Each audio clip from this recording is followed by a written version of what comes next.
I was born in Grandma Franklin's house over in where was that? Wasioja. Theoja. And they applied to buy a business office in Pine Island, and the Powers turned them down because they were of an unsavory character. Well, then how did Grandpa buy you? Was the most upright citizen in the state of Minnesota was called an unsavory person. And they were not going to let him come in and have a business there. Sounds like a Brad Pitt movie. Something must have happened there. He got lucky. And they allowed him to buy the business, the building. Is that the little white building? The little white building? The egg shop? Bought the egg shop.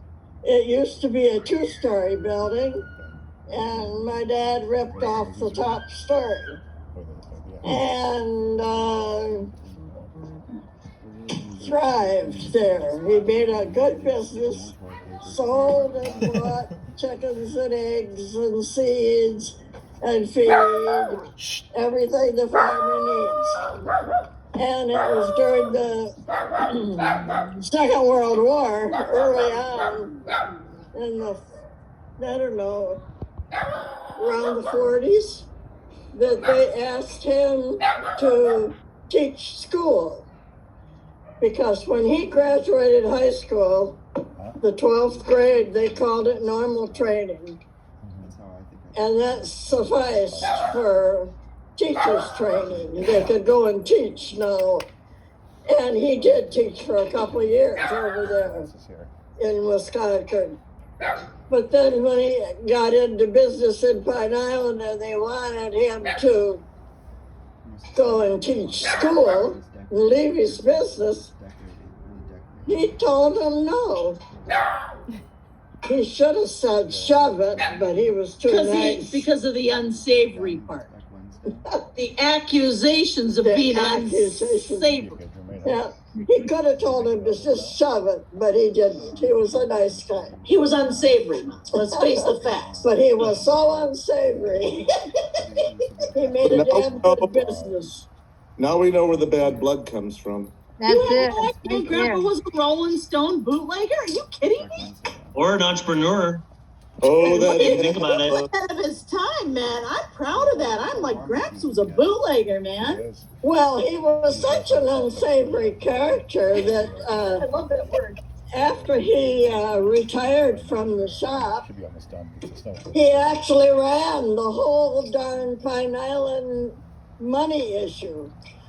He was the clerk Village clerk. for 9 years. City clerk. He handled all the money. If he was short in the checkbook, he went over to the liquor store and got money because they always had plenty to put it into the city. So he was a money launderer and a bootlegger, Grandma. That's awesome. Grandpa was a good businessman. Now, let's just little a happy story, happy ending there. Yeah. You can be proud that your grandfather was a good You can businessman. be proud of him. Laundering money from the liquor store and running things. Grandpa. Bootlegging. I just wanted you to tell the story because these people that you apparently know had no idea how cool we were.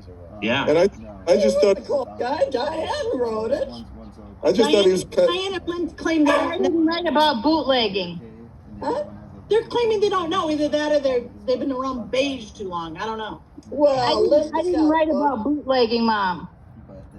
I wrote it because when I talked to Grandpa so many years ago and I interviewed him with all this different stuff, he kind of left out the part about bootlegging. Gramps left out bootlegging, but that's okay. Manorville Normal School. It's something you don't talk about while you're alive, Diane. Well, there we go. So I missed the bootlegging part. Could have been charges pending. You just leave that alone. Anyway, that's the story, and I'm sticking to it. Well, there you got it, right there. I thought